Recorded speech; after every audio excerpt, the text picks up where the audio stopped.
Ko'pgina mijozlarimiz murojaat qilib mendan so'rashadi, mana shunaqa SPF dan foydalanaman, to'g'rimi, noto'g'rimi? Bundoq qarasangiz, osongina mavzuga o'xshaydi, lekin juda ham muhim jihatlari bor. Assalomu alaykum aziz kuzatuvchilar, mening ismim Bahodir Obidxonov, shifokor dermatolog, kosmetolog, lazer bo'yicha mutaxassisman. Bugungi mavzuyimiz mavsumiy desam ham adashmagan bo'laman. Yoz mavsumi kirib kelyapti. SPFlar mavzusi, ya'ni quyoshga qarshi ishlatiladigan kremlar haqida gapirib bermoqchiman. Demak, O'zbekiston bozorida, O'zbekiston hududida turli xil SPFlar kirib kelgan. Koreya, Xitoy, Rossiya va boshqa Yevropa davlatlaridan ko'pgina tanlovimiz bor. Ko'pgina mijozlarimiz murojaat qilib mendan so'rashadi, mana shunaqa SPF dan foydalanaman, to'g'rimi, noto'g'rimi? Bundoq qarasangiz, osongina mavzuga o'xshaydi, lekin juda ham muhim jihatlari bor.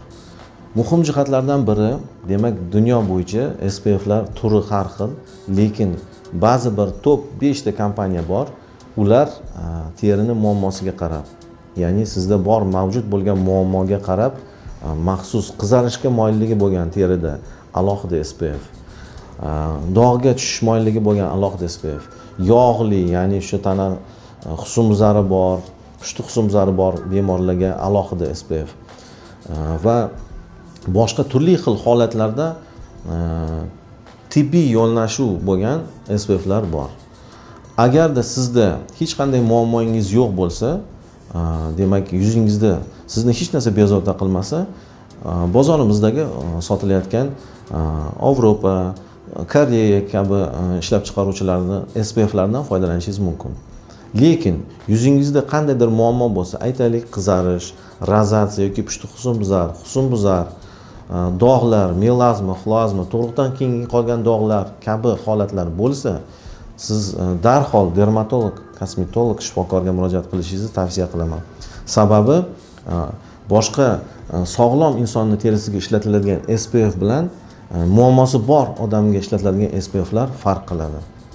Albatta shifokorga murojaat qiling va biz sizga to'g'ri tanlovni qilishingizda yordam qilamiz.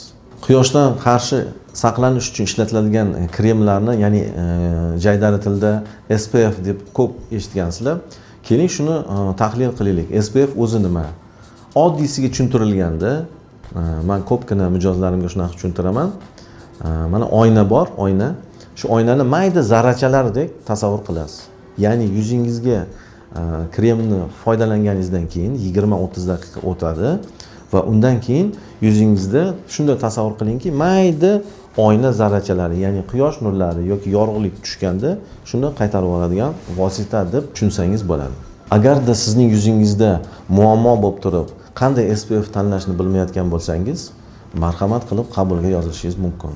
M-Beauty terapiya klinikasida shifokor mutaxassis aynan sizga to'g'ri keladigan SPFni to'g'ri tanlab beradi. Qabulga yozilish uchun kommentariyada o'z raqamingizni yoki ismingizni qoldirishingiz mumkin.